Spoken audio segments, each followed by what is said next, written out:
Hello दोस्तों, स्वागत है आप सभी का आपके अपने यूट्यूब चैनल प्राइम प्रभाकर पे। दोस्तों, आज से हम अपने पीआरपी प्रोग्राम में जनरल साइंस को शुरू कर रहे हैं और उसमें सबसे पहले मैं आपको कराऊंगा प्रीवियस ईयर क्वेश्चन को। और इसमें हम 2024 से लेकर के 2013 तक या 12 वाला भी करा देंगे। लगभग 12-13 वर्षों के प्रीवियस ईयर के प्रश्नों को नोट्स बना करके कराएंगे। और नोट्स बनाने के पीछे का कारण यह है कि इससे आप लोग का रिवीजन जो है वो फास्ट हो पाएगा। आप लोग खुद से पीवाईक्यू देखते हैं तो आप लोग उसके 4 ऑप्शन पढ़ते हैं, फिर उनको अच्छे से मतलब व्याख्या वगैरह में, तो उन सब में काफ़ी टाइम लगता है। लेकिन ये मेरे नोट्स इतने क्रिस्पी हैं और सारी चीज़ों को ले लिया गया है।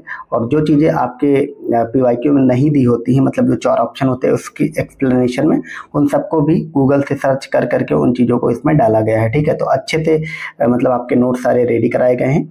तो चलिए शुरुआत करते हैं। 2024 का पेपर आज के इस वीडियो में हम देखेंगे, उसके बाद 23 का और फिर 22 का पेपर। और इसी तरह आपको 3-4 वीडियो मिलेंगे और सारे आपके पीवाईक्यू जो हैं कंप्लीट हो जाएंगे। जनरल साइंस में पीवाईक्यू कराने का पीछे का कारण यही है कि जनरल साइंस में आपके एग्जाम में लगभग 20 से 25 क्वेश्चन आते हैं। और मैं बार बार कहता हूँ कि जनरल साइंस जो है उसमें आपके 50 to 60 या कभी कभी 70% क्वेश्चन तक रिपीट होते हैं। इवन जो आपका अभी आरओ का पेपर हो उसमें आप देख लो उसके क्वेश्चन, या अभी जो यूपीपीसीएस का हुआ था 2024 वाला प्रीलिम्स, उसमें भी आप देख लो, दोनों में रिपीटेड सवाल होते हैं। अब आपको लगेगा कि 24 वाला क्वेश्चन तो काफ़ी टफ था, तो 24 वाला ओवरऑल पेपर टफ था, लेकिन उसमें आप जनरल साइंस के क्वेश्चन देखो, वो क्वेश्चन इतने टफ नहीं थे। और जैसे भी क्वेश्चन आए थे, अगर आप पीवाईक्यू अपने पिछले 15 सालों के 10 सालों के लगा करके अगर आप गए होंगे तो आपको लगभग 60% सवाल वहीं से रिपीटेड मिलेंगे। और रिपीटेड का मतलब ये नहीं होता है कभी भी कि डिक्टो वैसे ही सवाल आ जाए, कुछ सवाल वैसे भी आते हैं। रिपीटेड का मतलब उसकी थीम पे सवाल आते हैं। आपने पीवाईक्यू कर लिया है तो पीवाईक्यू में उसका जो आंसर है वो प्रश्न का, उसके साथ साथ जो उसके 4 ऑप्शन दिए गए हैं उनके बारे में अगर कुछ भी पूछा जा रहा है वो आपसे गलत नहीं होना चाहिए। और मेरी एक बात हमेशा याद रखिए, मैं बार बार सबसे बोलता हूँ कि आप कभी भी किसी भी प्रीलिम्स एग्जाम में कभी भी नहीं आते हुए क्वेश्चन या जो बहुत टफ क्वेश्चन होते हैं उससे फेल नहीं होते हैं। आप हमेशा उन क्वेश्चंस की वजह से बाहर हो जाते हैं जो आपको आ रहे थे या आपने जो प्रीवियस ईयर में पूछे गए थे उसको आप गलत करके आए हैं। ठीक है, तो चलिए इतनी बस बात बतानी थी। उसके बाद शुरुआत करते हैं। सीधे हम 2024 वाले सवालों से ही शुरू करेंगे क्योंकि वही हमारा लेटेस्ट पेपर था।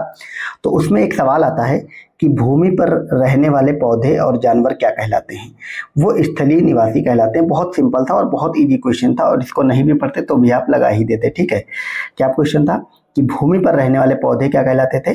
स्थलीय निवासी कहलाते हैं। ठीक है, अब इसी तरह अगर वो दे दे कि जल पर रहने वाले, जल में रहने वाले पौधे और जानवर क्या होते तो वो जलीय निवासी हो जाएंगे। अन्य ऑप्शन में दिया गया था आपके कि जैविक कारक और अजैविक कारक भी था। जैविक कारक क्या होते हैं उसके बारे में लिख दिया गया है कि जितनी भी जीवित चीजें होती हैं जिसमें भी प्राण तत्व होता है वो सब जैविक कारक आपके होते हैं। याद रखिएगा, उसमें जंतु भी आते हैं, सभी प्रकार के जंतु, मनुष्य सहित। ठीक है, जितने भी जानवर वगैरह हैं, कीट पतंगा सब कुछ, पौधे सारे, वो भी आते हैं आपके जैविक कारक में। इसके अलावा जितने भी सूक्ष्म जीव होते हैं, बैक्टीरिया, वायरस, फंगस, कवक, लाइकेन, वो सब आपके जैविक कारक में आते हैं। ठीक है, तो आप इसको अगर बेसिक समझ लोगे तो जैसे अभी इसने ये पूछ लिया स्थलीय निवासी, नेक्स्ट क्वेश्चन या अगली बार में आपसे पूछ लेगा कि 4-5 ऑप्शन देके कि निम्न में से कौन जैविक कारक नहीं है। ठीक है, ऐसे आप याद रखो। अजैविक कारक क्या होते हैं? तो जितनी भी निर्जीव वस्तुएं होती हैं यानी कि जिनमें प्राण तत्व तो नहीं होता है, जैसे पानी, हवा, मिट्टी, तापमान और सनलाइट, ये सब कहीं ना कहीं जो है इनमें कोई प्राण नहीं होते हैं, ये सब अजैविक कारक होते हैं। इतना आप याद रखो। अब यहाँ पे मैंने एक क्वेश्चन लिख के छोड़ दिया है, इसका जवाब आप लोग कमेंट सेक्शन में देना मुझे कि मृत कार्बनिक पदार्थ जो होते हैं वो जैविक है या अजैविक है। ठीक है, और मृत कार्बनिक पदार्थ जैविक है या अजैविक, ये मैं मतलब आपको बता नहीं रहा हूँ कि मृत कार्बनिक पदार्थ होते क्या, आप लोग खुद दिमाग लगाना। सिर्फ आप लोग कमेंट में ये बताना कि मृत जैविक पदार्थ जैविक हैं या अजैविक हैं, या किसी को व्याख्या पता है कि कैसे जैविक है जो, तो उसको भी लिख सकते हो आप लोग कमेंट में। ठीक है, जिसका भी जवाब सही होगा मैं पिन कमेंट कर दूंगा, तो उसको आप देख के सही जवाब दे लेना। अगर किसी का सही नहीं होगा तो वीडियो अपलोड होने के 1 या 2 दिन के बाद मैं ही इसका सही जवाब अपलोड कर दूंगा। ठीक, ये मतलब मैंने अपनी तरफ से इसमें लिख दिया है, ये क्वेश्चन में नहीं आया था। ठीक है, नेक्स्ट कुछ जॉइंट्स पूछे थे, यानी कि जो जोड़ होते हैं हमारे शरीर में अलग अलग, जैसे कोहनी पे, घुटनों पे, कंधों पे, वो कौन किन किन अंगों के मिलने से बनते हैं, इसको आप देखो। तो आपके एग्जाम में जो सवाल पूछा गया था वो ये पूछा गया था कि गर्दन सिर से मिलती है। ठीक है, ये कौन सा जोड़ होता। तो जहाँ पे हमारी जो गर्दन है वो हमारे सर से जब मिलती है, इसी वजह से हम लोग गर्दन को इधर उधर मूव कर पाते हैं, वो कौन सा जोड़ था, तो वो पिवटल जोड़ था। ये आप याद रखेंगे, यही सही जवाब था। ठीक है, बाकी के 4 ऑप्शन में ये चारों ऑप्शन दिए थे, तो इसको भी आप देख लो। और ये जो पिवटल जोड़ होता है, गर्दन जहाँ सिर से मिलती है, ये खूंटी के आकार का होता है, आप याद रखना। सैंडल जोड़ क्या होता है, या सैडल जोड़, ये अंगूठे का जोड़ होता है। तो जो हमारा अंगूठा है, आपने देखा होगा, ये हमारी जो उंगलियों से, बाकी उंगलियों से जो जुड़ा होता है, ये सैडल जोड़ होता है। बस इतना याद रखना, सैडल जोड़ अंगूठे का जुड़ाव होता है। ठीक, और याद रखिएगा, यह 2 दिशाओं में गति की अनुमति देता है। कौन? जिस अंगूठे का जोड़ है, सैडल जोड़ है, वो 2 देशीय होता है, याद रखिएगा। फिर एक होता है हिंज जोड़, तो कोहनी और घुटने का, तो जो हमारे हाथों की कोहनी होती है, एल्बो, वो, और जो घुटने होते हैं हमारे, ठीक है, पैर में, उनकी जो संधियां हैं, जिसकी वजह से हम हाथ मोड़ पाते हैं या घुटने को मोड़ करके बैठ पाते हैं, वो सब हिंज जोड़ के तहत आता है। ये एक देशीय होता है, मतलब सिर्फ एक दिशा में होता है। आप खुद ही देख लो, हम लोग अपने कोहनी को या घुटने को सिर्फ एक दिशा में मोड़ पाते हैं, पीछे की तरफ। आप आगे की तरफ मोड़ोगे तो पैर ही टूट जाएगा। तो ये एक देशीय होते हैं। अंगूठे को हम कई दिशा में मोड़ सकते हैं, आपने देखा होगा, यहाँ पे अंगूठे को सामने भी, इधर भी, उधर भी कर सकते हैं। ठीक, नेक्स्ट आता है बॉल एवं सॉकेट जोड़। तो कंधे या जो कूल्हे का जोड़ होता है हमारे, वो सभी बॉल और सॉकेट जोड़ में आते हैं। तो बॉल और सॉकेट दोनों को याद रखना, कंधे वाला जोड़ जो होता है वो, और कूल्हे का जोड़, और ये सभी दिशाओं में गति की अनुमति देता है। ये भी आप लोग याद रखिएगा। ठीक है, तो ये एक जोड़ पूछा गया था पिवटल, मैंने आपको सारे जोड़ करा दिए। एक सवाल पूछा गया था कि रोग पैदा करने वाला सूक्ष्म जीव कौन सा होता है, तो उसमें जो सही जवाब था वो रोगाणु था, यानी कि जर्म्स जिसको कहते हैं, या फिर उसी को आप रोगजनक भी बोल सकते हो, इंग्लिश में पैथोजेंस कहते हैं। इसमें मैंने क्या किया है, साइंस वाले नोट्स में मैंने इसमें पैरेलल में इंग्लिश वाले टर्म लिख दिए हैं, ताकि साइंस में आपको इंग्लिश के टर्म आना बहुत ज़रूरी है। ठीक है, तो रोग पैदा करने वाला जो जीव है वो कौन सा है, वो रोगाणु है।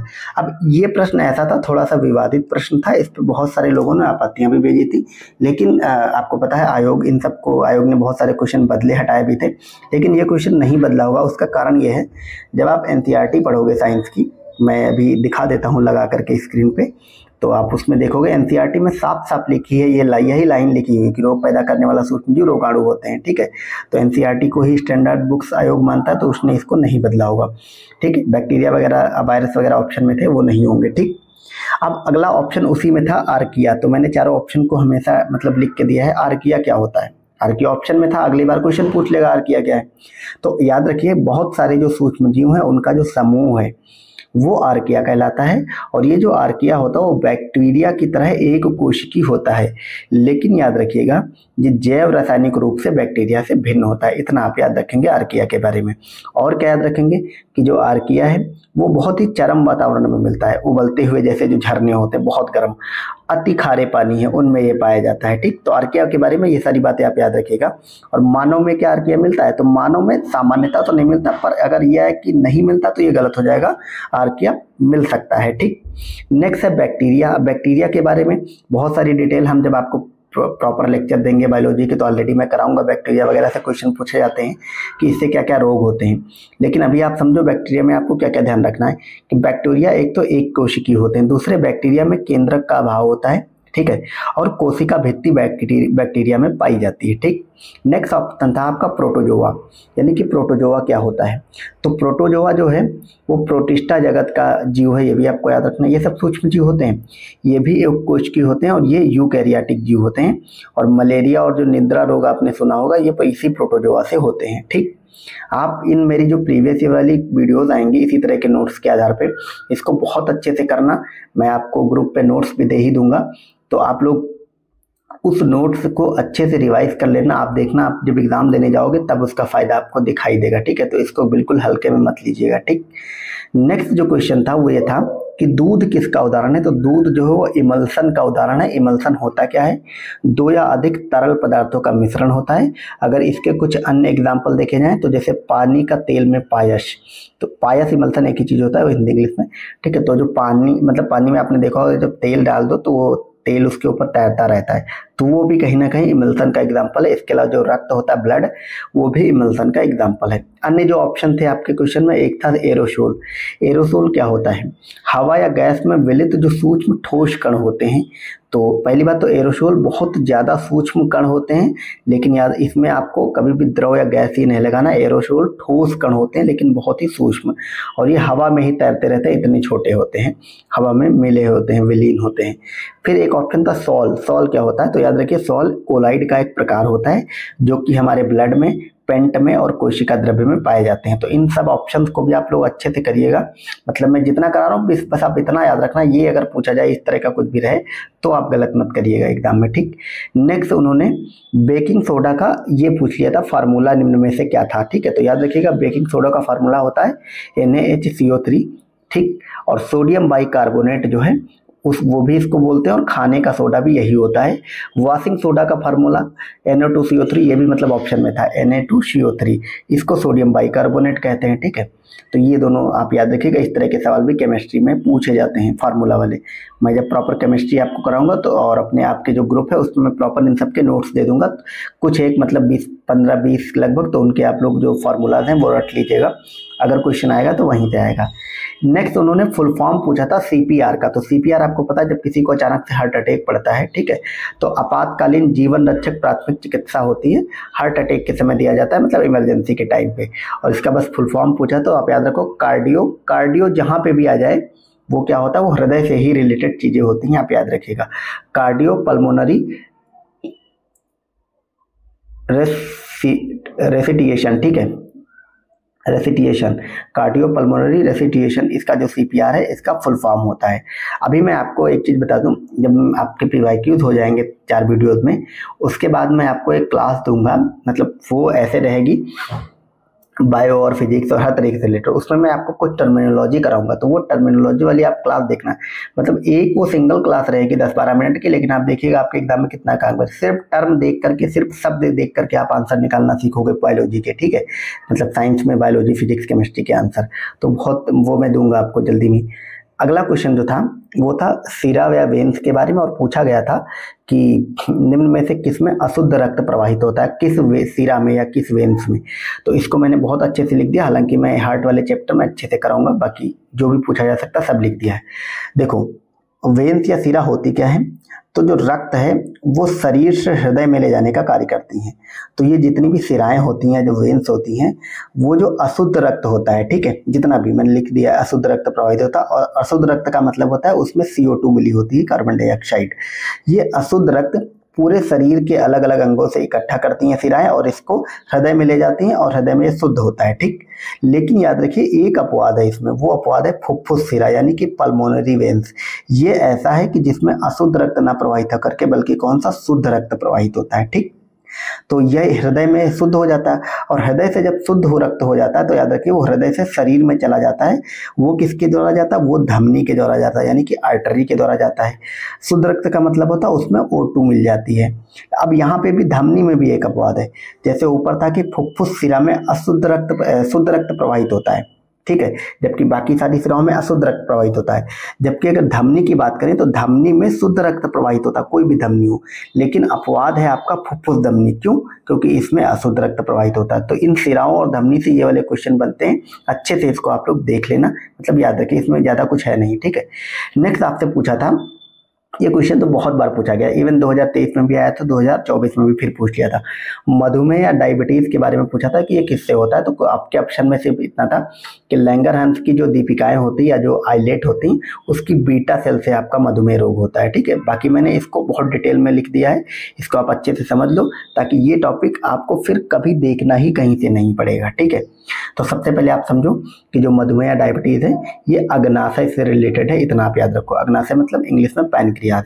अब अग्नाशय के अंदर पाई जाती है लैंगरहंस की आइलेट। आइलेट मतलब द्वीपिकाएं हिंदी में कहेंगे तो। अग्नाशय के अंदर पाई जाती है लैंगरहंस की आइलेट, और ये आइलेट 3 तरह के होती हैं। इसमें अल्फा सेल होती है, बीटा सेल होती है और गामा सेल होती है। अब अगर आप अल्फा सेल देखो तो जहाँ पे भी अल्फा सेल है तो उसमें ग्लूकॉन हार्मोन स्रावित होता है, और ग्लूकॉन हार्मोन स्रावित होने का मतलब ग्लूकोज की मात्रा अधिक होती है। फिर हमारी बीटा सेल, अब बीटा सेल में क्या होता है, बीटा जैसे अल्फा सेल से कौन सा हार्मोन प्रवाहित होता है, ग्लूकॉन, इसी तरह बीटा सेल से इंसुलिन हार्मोन प्रवाहित होता है। और याद रखिएगा इंसुलिन हार्मोन जो है वो ग्लूकोज की मात्रा को कम कर देता है, इतना आपको याद रखना, ये स्टेटमेंट बनता है, लोग कंफ्यूज हो जाते हैं। इंसुलिन हार्मोन ग्लूकोज की मात्रा को कम कर देता है, ठीक है, और ग्लूकोज जैसे ही कम होगा यानी कि शुगर कम हो गई। अब मधुमेह कैसे होगा, मधुमेह तो शुगर हाई होता है, तो यानी कि जिस व्यक्ति के शरीर में इंसुलिन हार्मोन बनना बंद हो जाता है, यानी कि जब इंसुलिन की मात्रा कम हो जाएगी तो ग्लूकोज की मात्रा बढ़ जाएगी, उसी को मधुमेह रोग कहते हैं। सिंपल सा मैंने लिख भी दिया है। इंसुलिन का जब अल्प श्रवण होता है, यानी कि इंसुलिन जो है बहुत कम मात्रा में बनने लगता है, तो जाहिर सी बात है ग्लूकोज फिर ज़्यादा बनेगा और यही मधुमेह हो जाएगा। अब यहाँ पे अगर एक क्वेश्चन ये आ जाए कि इंसुलिन जो है वो बहुत ज़्यादा मात्रा में बनने लगे, एक मतलब होता है एवरेज औसत, वो तो सबके शरीर में बनता है, यहाँ पे अल्प श्रवण और अति श्रवण की बात हो रही है, ठीक है। अब इंसुलिन अगर बहुत ज़्यादा मात्रा में बनने लगे तो क्या होता है, तो ग्लूकोज की मात्रा बहुत कम हो जाती है। जब बहुत कम हो जाती तो कौन सा रोग होता, तो हो जाता है हाइपोग्लाइसीमिया रोग। ये अभी तक पूछा नहीं गया लेकिन पूछा जा सकता है, इसको भी आप याद रखिएगा। इंसुलिन की कमी से होता है आपका मधुमेह रोग, और इंसुलिन की अधिकता से आपका हाइपोग्लाइसीमिया रोग होता है, ठीक। और ये सारा किससे रिलेटेड है, तो अग्नाशय की लैंगरहंस की जो आइलेट है उसमें जो बीटा सेल पाई जाती है उससे रिलेटेड है। तीसरी हमारी है गामा सेल, और गामा सेल से सोमेटोस्टैटिन हार्मोन जो है वो रिलीज होता है। इन हार्मोन्स को आप जरूर याद रखिएगा, तीनों से अलग अलग हार्मोन्स होते हैं, और ये जो सोमेटोस्टेरिन हार्मोन है, याद रखिएगा ये जो ग्लूकॉन होता है और इंसुलिन, इन दोनों को ये कंट्रोल करने का कार्य करता है। तो मैंने कंप्लीट आपको पीवाईक्यू के माध्यम से पूरा टॉपिक ही करा दिया। नेक्स्ट क्वेश्चन जो पूछा था 2024 में वो ये था कि कोविड-19 महामारी किस कारण होती, तो याद रखिएगा वो SARS-CoV-2 कोरोना वायरस से होती, यही ऑप्शन में आंसर था, ठीक है। और ये आपको पता ही है 2019 में चीन के वुहान शहर से फैला था। एक ऑप्शन ये था कि H5N1 ये एवियन इन्फ्लुएंजा होता है और ये बर्ड फ्लू के नाम से जाना जाता है। एक ये क्वेश्चन पूछा था कि फ़ारेनहाइट और डिग्री सेल्सियस में संबंध बनाने वाला फार्मूला क्या है, तो ये वाला फार्मूला याद रखिएगा, कई बार इसका मतलब न्यूमेरिकल भी आता है, तो इससे आप निकाल भी सकते हो। तो याद रखिएगा फ़ारेनहाइट F बराबर 9/5 डिग्री सेल्सियस प्लस 32, तो F बराबर 9/5 डिग्री सेल्सियस प्लस 32, ये फार्मूला याद रखिएगा।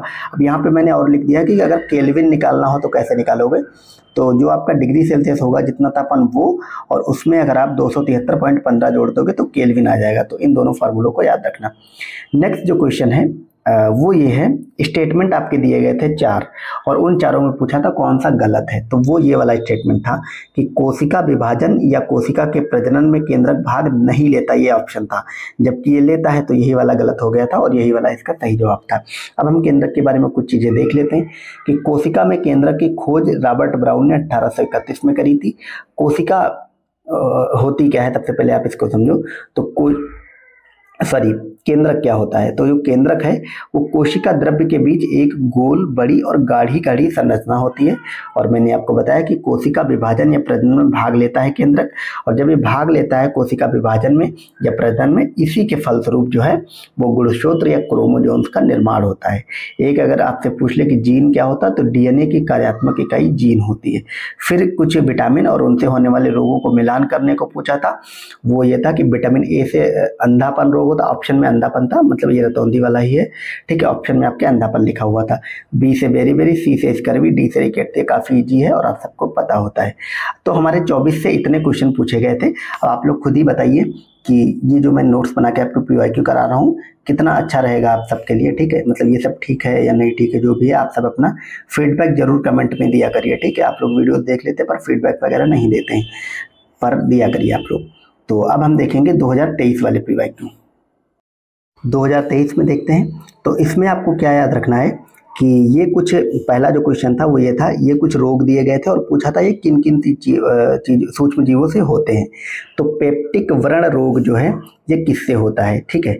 मैं आपको आगे चल के सारे रोग और बीमारियों वाला एक पूरा कंप्लीट लेक्चर ही दूंगा बायो में अपने, तो वहाँ से ये सारी चीज़ें आप खुद ही पढ़ लेंगे, पर अभी आप PYQ देखो, यही सब रिपीट आपके एग्जाम में करता है बार बार घूम फिर के, तो ये ज़्यादा इंपॉर्टेंट है, ठीक है। और जो इनमें नहीं आएगा उसको भी हम आपको ऑलरेडी करा देंगे, तो आपको मतलब फोमो फील नहीं करना है कि हाँ कोई चीज़ की कमी है। जितना दिया जा रहा है उतना करोगे, आप एग्जाम में बेस्ट करके आओगे। अगर आपसे एग्जाम में 20 क्वेश्चन पूछेगा तो आप 17-18 करने में सक्षम रहोगे, ठीक है, अगर आप इसको अच्छे से कर ले जाते हो तो। पेप्टिक व्रण रोग किससे होता है? तो याद रखिए ये जीवाणु या बैक्टीरिया से होता है। डेंगू आपको पता है विषाणु या वायरस से होता है। और फील पाँव जो है ये कृमि से होता है, जो पाँव खूब सारा फूल जाता है, आप लोगों ने देखा होगा कुछ को। मलेरिया जो है प्रोटोजोआ से होता है, ठीक है। अगला क्वेश्चन पूछा था जाइलम और फ्लोएम के कार्य क्या होते हैं? तो जाइलम और फ्लोएम पौधों में पाए जाते हैं और ये पादपों के संवहनी ऊतक होते हैं, ये आप सबको पता होगा। जाइलम का कार्य क्या होता है? जाइलम जल का परिवहन करता है, ठीक। और फ्लोएम का कार्य क्या होता है? फ्लोएम जो है वो भोजन का परिवहन करता है। आप ऐसे याद रखो, जाइलम से जल, फ्लोएम से फूड, ठीक है। तो जा से जल और फा से फूड, तो जो फ्लोएम है वो फूड का परिवहन करता है। अब मैंने कुछ चीज़ें और लिख दी, जैसे एंड एक सेल वॉल होती है, ठीक है, एंड सेल वॉल जो अंतिम कोशिका भित्ति जिसको बोलते हैं, वो जाइलम में नहीं पाई जाती है लेकिन फ्लोएम में पाई जाती है। तो ये अगर स्टेटमेंट बना के आपसे क्वेश्चन पूछेगा तो ये बना सकता है, तो इसलिए आप इसको याद रखिएगा। और जो जाइलम है वो एक देशी होता है, यानी एक दिशा में संचरित होता है, और फ्लोएम द्विदिशीय होता है, यानी कि 2 दिशाओं में चलता है। इतना आप सिर्फ याद रखेंगे। फिर नेक्स्ट यही क्वेश्चन 2023 में रिपीट किया था, जो मैंने अभी आपको कराया हार्मोन वाला, इंसुलिन वाला, कि इंसुलिन हार्मोन किससे निकलता है? तो ये अग्नाशय के लैंगरहंस की बीटा कोशिकाओं की तरह। अब यहाँ पे मैंने डिटेल में नहीं लिखा क्योंकि मैंने ऑलरेडी 24 वाले में बहुत अच्छे से करा दिया है, ठीक है, तो कुछ और नहीं देखने की जरूरत है, बार बार पूछा जाता है। एक ऑप्शन में आपके था एड्रेनलिन हार्मोन क्या होता है, तो इसके बारे में इतना जानो, इसको फ्लाइट एंड फाइट हार्मोन कहता है, यानी कि लड़ो और भागो मतलब हार्मोन बोलता है, ठीक है, flight and fight hormone adrenaline को बोलते हैं। फिर एक क्वेश्चन था कि जैव निम्नीकरण यानी कि बायोडिग्रेडेबल प्रदूषक क्या होते हैं, मतलब उसमें यह पूछा गया था कि निम्न में से कौन बायोडिग्रेडेबल नहीं है, ठीक है। तो ये कीटनाशक जो है लिखा गया है, ये कीटनाशक ऑप्शन में था, तो यही सही जवाब उसका था। अब प्रदूषक मतलब जैव निम्नीकरणीय प्रदूषक का मतलब क्या होता है? इसका सिंपल सा मतलब ये होता है कि वे प्रदूषक जो सूक्ष्म जैविक क्रियाओं के द्वारा विघटित हो जाते हैं, यानी कि जो बैक्टीरिया और फंगस ये सब मिलकर किसी भी चीज़ को अगर नष्ट कर देते हैं, ठीक है, हमेशा के लिए समाप्त कर देते हैं, तो सूक्ष्म जैविक क्रियाएं जो उनके द्वारा ये विघटित हो जाते हैं, तो इसी को जैव निम्नीकरण प्रदूषक कहते हैं। जैसे जो मलमूत्र है, घरेलू अपशिष्ट हैं, फसलें हैं, कागज हो गया आपका, ठीक है, ये जितनी भी चीजें हैं ये सब जैव निम्नीकरणीय में आती हैं। अब गैर निम्नीकरणीय में जैसे कांच की बोतल, इसको आप कभी भी नष्ट नहीं कर सकते हो बायोडिग्रेडेबल के द्वारा, प्लास्टिक को नष्ट नहीं कर सकते हो, ठीक है, कीटनाशक को नष्ट नहीं कर सकते हो, ठीक। तो इस तरह के एग्जाम्पल्स आप लोग दोनों में याद रखिएगा। फिर एक क्वेश्चन पूछा गया था कि वह जलीय पौधा जो जल प्लावित धान के खेत में जैव उर्वरक का कार्य करता है, तो वो एजोला का पौधा होता है, यही आपके ऑप्शन में था और यही इसका सही जवाब है। अब एजोला के बारे में कुछ बातें आप याद रखना। एजोला जो है इसमें नाइट्रोजन स्थिरीकरण की क्षमता होती है, और एजोला एक तरह का जलीय फर्न है, ठीक है, और इसी जलीय फर्न में नीलहरित शैवाल एनाबीना पाया जाता है, ये भी आप याद रखेंगे, ठीक है। जो नीलहरित शैवाल एनाबीना याद रखिए क्या है? नीलहरित शैवाल है, ठीक है, और ये एजोला नाम के जलीय फर्न में मिलता है। अगले जो आपके ऑप्शन थे इसमें वो था एक वोल्फिया क्या होता है? तो याद रखिए वोल्फिया जो है डकवीड की सबसे छोटी प्रजाति है। अब डकवीड क्या है? आप सबने हरी हरी कलर की काई लगी हुई देखी होगी, वही होती है आपकी डकवीड, उसको इंग्लिश में डकवीड कहते हैं। तो वोल्फिया उसी का एक उदाहरण है।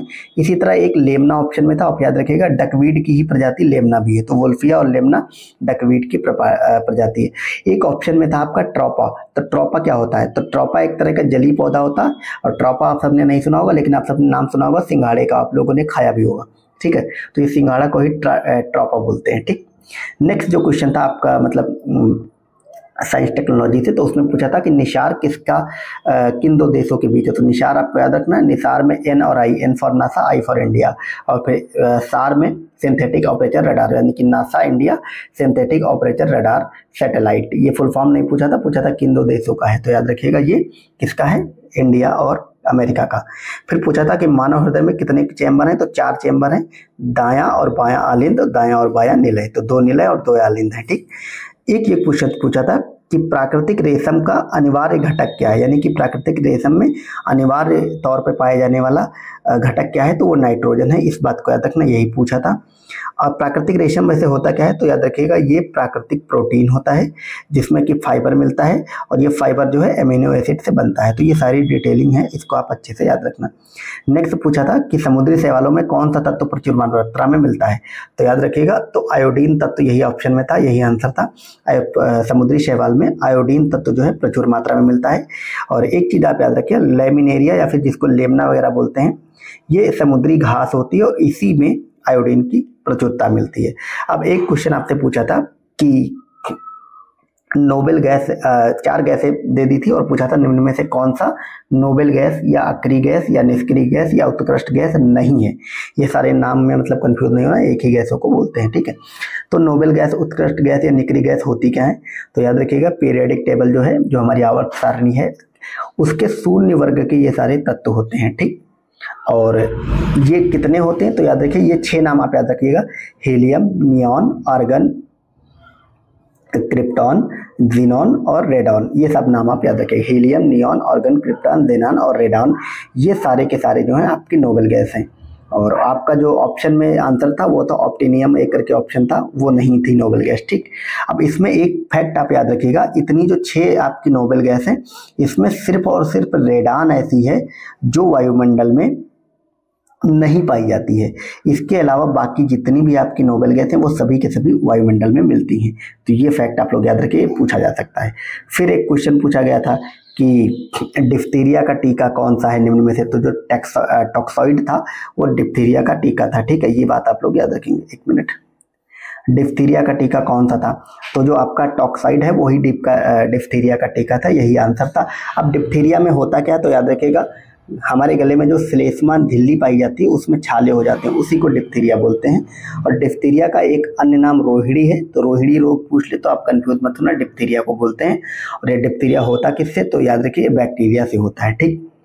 अगला क्वेश्चन पूछा था कि निम्न में से कौन सा कीटभक्षी पौधा है, ठीक है। तो याद रखिए ये जो नेपेंथिस पौधा है, ये बार बार ये क्वेश्चन कई बार पूछा गया है। जो नेपेंथिस पौधा है वो एक तरह का कीटभक्षी पौधा है और ये नाइट्रोजन की कमी वाले क्षेत्रों में उगता है। और यही कारण है कि ये जो पौधा है ये नाइट्रोजन की कमी पूरी करने के लिए कीटों को खा जाता है ताकि इसके शरीर में नाइट्रोजन बनता रहे। फिर आपके ऑप्शन में ये 3 ऑप्शन था कि निक्टेंथियस, नेलुम्बो और निकोटियाना। तो निक्टेंथियस होता क्या है, तो फूलों के पौधों की प्रजाति है, इनको भी याद रखना, पूछ लेगा आपसे। नेलुम्बो क्या होता है, ये दिखावटी या सजावटी फूलों वाले जली पौधे होते हैं। और निकोटियाना क्या है, ये जड़ी बूटी वाले पौधे होते हैं, ठीक। ये सारे ऑप्शन में थे। फिर एक क्वेश्चन आया था मॉडर्न, ये उस समय मतलब थोड़ा न्यूज़ में था तो इसीलिए था, करंट के सवाल हैं।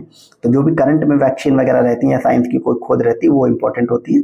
उस समय पूछा था कि मॉडर्ना वैक्सीन किस प्रकार की, तो ये मॉडर्ना mRNA वैक्सीन थी, मैसेंजर वाली, कोविड-19 के लिए थी।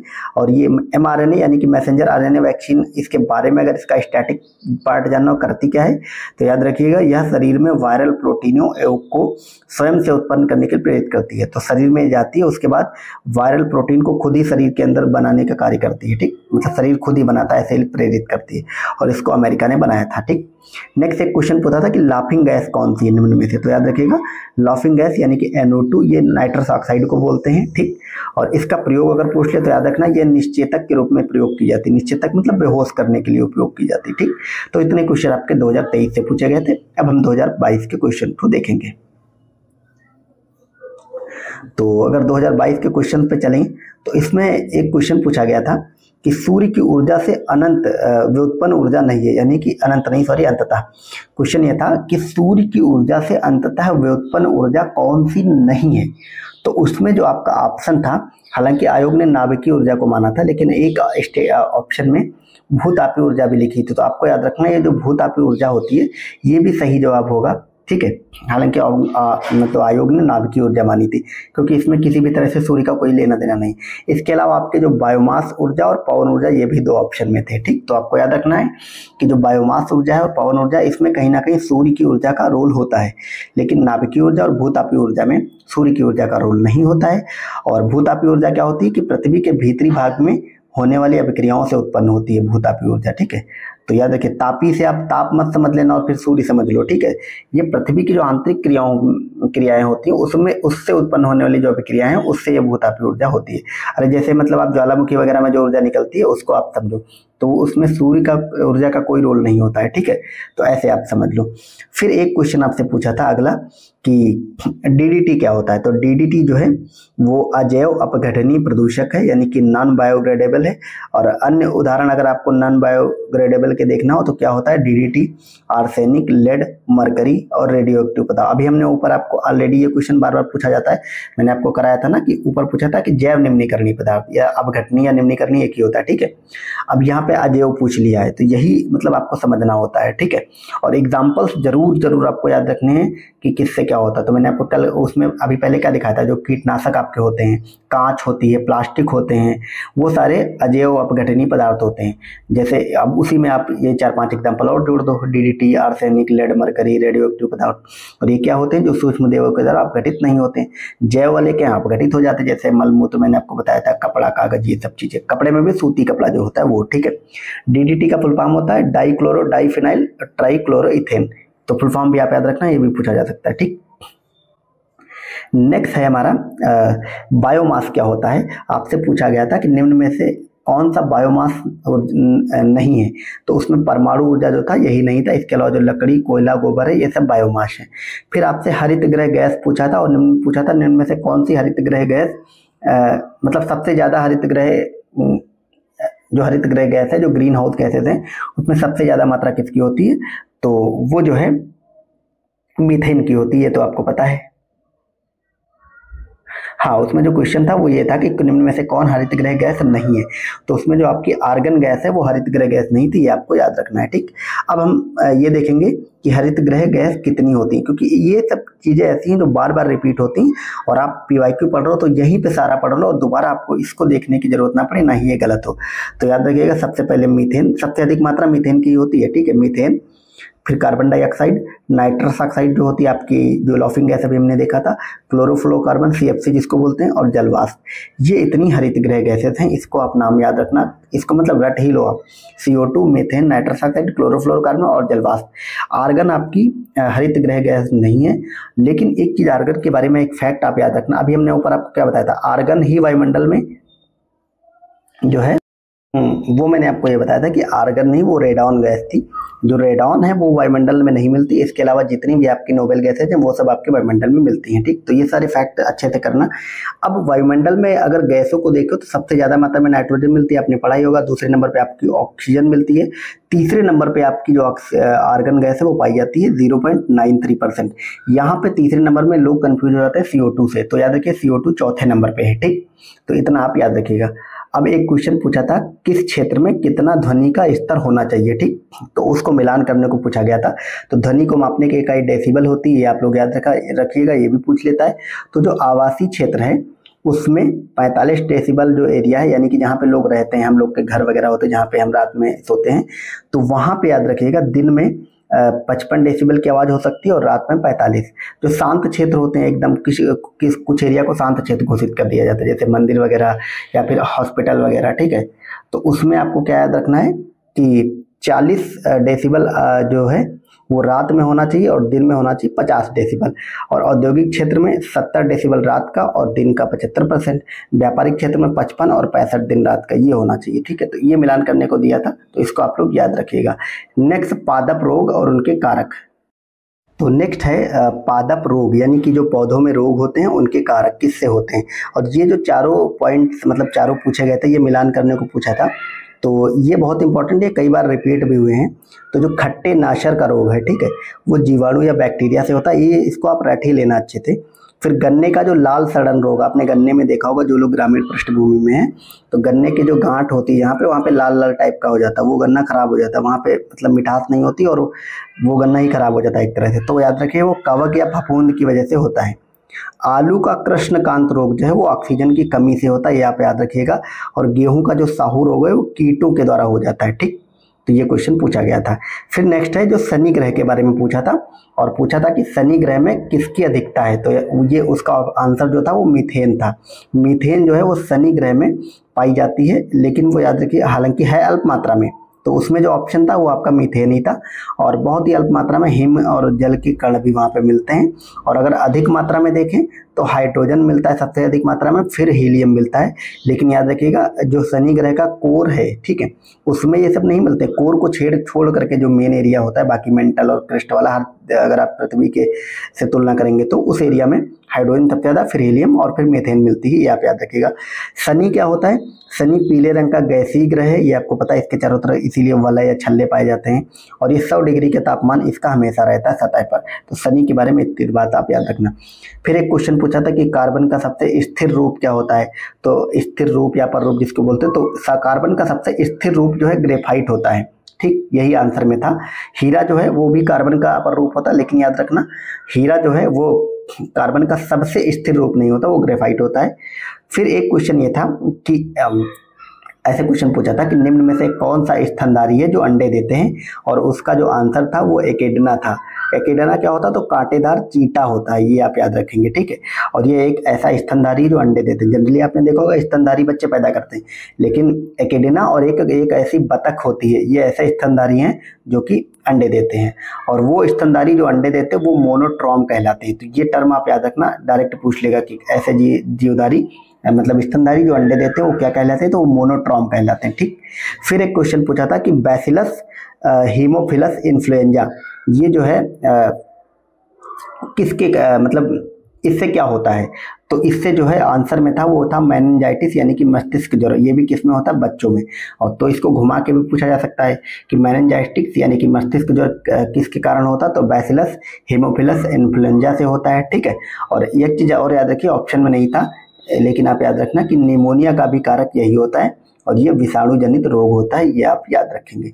नेक्स्ट है कि सौर ऊर्जा का विद्युत ऊर्जा में बदलना क्या कहलाता है? तो ये मतलब कौन बदलता है? तो सौर ऊर्जा को विद्युत ऊर्जा में कौन बदलता है? तो जो सोलर पैनल होते हैं उसमें आपने देखा होगा वो सौर एनर्जी उसमें से स्टोर होती, फिर वो आपकी विद्युत ऊर्जा में बदल जाती। तो बदलता कौन है? तो फोटोवोल्टिक सेल बदलता है। डेंगू बुखार मादा एडीज मच्छर से होता है और वायरस से होता है, ये आप याद रखना। प्रकाश रासायनिक धुंध जो है, ठीक है, ये नाइट्रोजन ऑक्साइड मतलब इसमें होती है।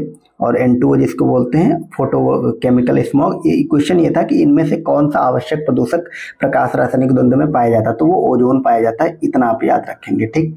फिर यहाँ पे कुछ मात्रक दिए गए हैं और इनका मात्रक मतलब पूछा गया था। तो लेंस की क्षमता डायोप्टर से मापते हैं, ठीक है। लेंस दबाव या दाब पास्कल से मापते हैं। रेडियो एक्टिव पदार्थ की जो सक्रियता है वो बेकुरल से मापते हैं। यही जो आपका आंसर था वो गलत था। गलत इसलिए था, पूछा था कि निम्न में से कौन सा सही नहीं है, क्योंकि रेडियो एक्टिव पदार्थ की सक्रियता में उन्होंने ऑप्शन में दिया था क्यूरी, और क्यूरी गलत होता है। क्यूरी स्वयं में रेडियो धर्मिता की मापक इकाई है। तो आप क्या याद रखेंगे? रेडियो एक्टिव पदार्थ की अगर सक्रियता पूछे तो वो बेकुरल हो जाएगा, लेकिन रेडियो धर्मता की मापक इकाई पूछे तो आपका क्यूरी हो जाएगा। बाकी उष्मा और जूल की तो मात्रक इकाई जूल है ही, इतना आप याद रखेंगे। नेक्स्ट है, एक क्वेश्चन पूछा गया था कि निम्न में से कौन सा देश आर्सेनिक से सर्वाधिक प्रभावित है? तो वहाँ पे बांग्लादेश ऑप्शन में था, यही सही जवाब हो जाएगा। लेकिन यहाँ पे आप याद रखना भारत में वेस्ट बंगाल और जो झारखंड है वो भी आर्सेनिक से बहुत प्रभावित है। आर्सेनिक से त्वचा संबंधी रोग हो जाता है, आर्सेनिक प्रदूषण से। फिर एक क्वेश्चन पूछा था कि प्राकृतिक गैस का मुख्य अवयव कौन है? तो वो मीथेन होता है। तो प्राकृतिक गैस में 46% सिर्फ मीथेन पाई जाती है। प्राकृतिक गैस मतलब जीवाश्म ईंधन होते हैं, ठीक। एक क्वेश्चन ये पूछा था कि पृथ्वी का जो वायुमंडल है वो ऊष्मा किससे प्राप्त होता है, यानी कि वो तप्त किससे होता है?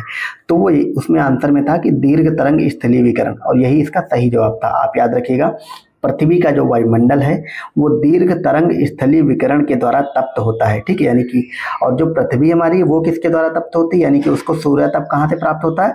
तो वो लघु तरंगों के रूप में होता है। ये भी आप याद रखेंगे, ठीक है। अब ये कैसे, मैं थोड़ा सा आपको मतलब ज्योग्राफी समझाता हूँ। देखिए, ये मान लीजिए आप पृथ्वी की सतह है, तो जो दीर्घ तरंग स्थलीय विकिरण होती है वो करती क्या है? ये मान लीजिए हमारा ये सब वायुमंडल वाला एरिया है, ठीक है। तो दीर्घ मतलब खूब सारी लंबी, तो वो यहाँ से चल करके आती हैं। दीर्घ तरंग स्थलीय विकिरण। तो ये ऐसे गिरती हैं और चूंकि बहुत स्पीड में ऊपर से गिर रही हैं, तो पृथ्वी में कुछ एरिया है जैसे आपका जो बर्फ हो गया, समुद्र होगा, तो यहाँ से विकिरित होती हैं और वापस होकर के मतलब एक तरह से रिफ्लेक्ट होकर के वापस फिर से वो जाती हैं और फिर ये वायुमंडल को क्रॉस नहीं कर पाती हैं और वायुमंडल में ही रह जाती है। तो यही कारण है कि ये जो दीर्घ तरंग स्थलीय विकिरण होती हैं ये वायुमंडल को तप्त करती हैं, वायुमंडल को तापमान देती हैं। लेकिन कुछ किरणें होती हैं एकदम मतलब लघु वाली, छोटी वाली, तो वो कम स्पीड में ऐसे करके आती हैं, वो पृथ्वी पे ही रह जाती है, तो वो पृथ्वी को तप्त करती हैं। तो ये मतलब इसका कॉन्सेप्ट होता है, इसको आप ऐसे याद रखना। फिर अगला है सीएनजी। आपसे पूछा था कि सीएनजी में सबसे ज़्यादा क्या होता है, तो सीएनजी का मतलब होता है कंप्रेस्ड नेचुरल गैस, और CH4 जो है मीथेन इसका मुख्य तत्व होता है। और यही आपसे क्वेश्चन पूछा था, CH4 जो है युक्त कार्बन ऊर्जा। तो ये वैसे तो कार्बन ऊर्जा होती है क्योंकि H4 है, लेकिन CH4 युक्त है, मीथेन युक्त। मीथेन इसमें 80 से 90% मिलता है। ठीक। फिर एक क्वेश्चन ये पूछा था 2022 में कि एक गिलास पानी में अगर नमक घोल दिया जाए, यानी कि पानी में अगर नमक घोला जाए तो ये कैसा मिश्रण है, तो याद रखिएगा ये समरस या फिर समांगी मिश्रण होता है। ठीक है। अब समांगी मिश्रण वैसे क्या होता है, इसकी आप परिभाषा देख लो कि जिस मिश्रण के अवयवों के अंतर को ना देखा जा सके। भाई आप नमक में पानी, अभी यहाँ पे अगर होता कि पानी में नमक की बजाय चीनी घोल दो तो वो भी सेम आंसर होता।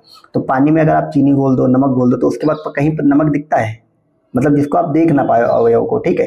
लेकिन आप अगर नमक और चीनी को मिला दो तो आपको नमक के भी पार्ट दिखेंगे और चीनी के भी पार्ट दिखेंगे, तो वो आपका विषमांगी मिश्रण हो जाएगा। बस सिंपल सा इतना मतलब होता है। एक क्वेश्चन नेक्स्ट पूछा था कि अल्फा ड्रग क्या होता है, तो सल्फा ड्रग क्या होता है, तो यह एक प्रतिजीवाणुक होता है, यानी कि एंटीबैक्टीरियल होता है, इतना आप याद रखेंगे। ठीक है। फिर अगला पूछा था, यहाँ पे कुछ नाम दिए गए थे और पूछा था कि ये क्या होते हैं, तो एस्पार्टेम क्या होता है, तो एस्पार्टेम जो है वो संश्लेषित मधुरक होता है, यानी कि सिंथेटिक शुगर होती है। आप लोगों ने देखा होगा जिन लोग को शुगर की बीमारी हो जाती है तो वो लोग अगर चाय पीते हैं तो चाय में वो लोग ऐसे एक डिब्बा लाते हैं गोली वाला, उसमें टेबलेट डालते हैं, वो शुगर की होती हैं, वो टेबलेट डाल के उसको मीठा करके फिर वो पीते हैं, तो वो यही संश्लेषित मधुरक होती है, आप लोग याद रखेंगे। ठीक है। फिर रेयान क्या होता है, तो रेयान रूपांतरित स्टार्च होती है। ठीक। नियोप्रीन जो है वो विशिष्ट प्रकार की रबड़ होती है। ऑक्सीटोसिन एक प्रकार का हार्मोन होता है, या इसी को लव हार्मोन कहते हैं, और ये सारी चीजें मिलान करने को पूछी गई थी। ठीक।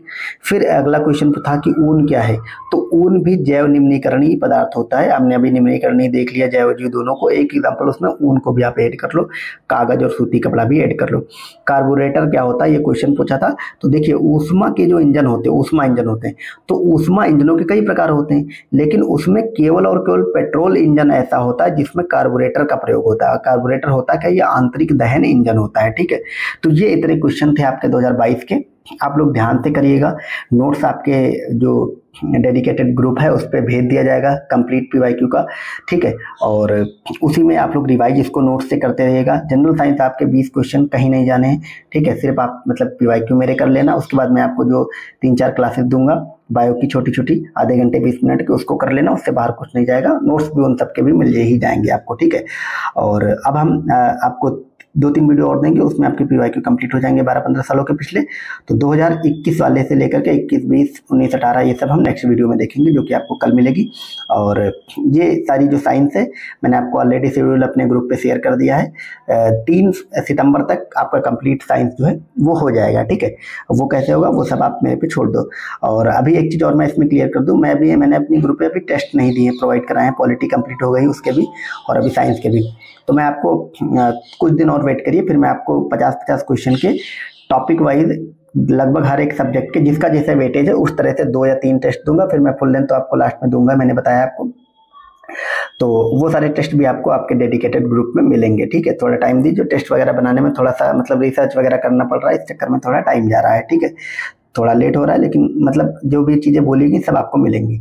और बाकी जो लोग नए हैं चैनल पे पहली बार वीडियो देख रहे हैं वो लोग यूट्यूब को भी सब्सक्राइब कर ले। यूट्यूब पे भी पूरी प्लेलिस्ट बनी पॉलिटी की, तो वहाँ से आप पूरी प्लेलिस्ट पॉलिटी को फॉलो कर सकते हैं। उसके बाद पॉलिटी की टेंशन खत्म हो जाएगी। हमारी PYQ की श्रृंखला साइंस की कैसी लग रही है ये भी आप लोग कमेंट करके बताएं। नए लोग चैनल से जुड़े जाएँ, और जो लोग हमारे इस जो डेडिकेटेड ग्रुप चल रहा है आपका PCS का, उससे भी जुड़कर अभी भी अपनी तैयारी को कंप्लीट कर सकते हैं। और हमारा जो ध्येय है तैयारी का, मैंने आपको फिर बताया, 10 अक्टूबर तक मैं आपको 4 बार कंप्लीट सिलेबस का रिवीजन करा के दे दूंगा। ठीक है। तो मिलते हैं अगली वीडियो में। Thank you so much.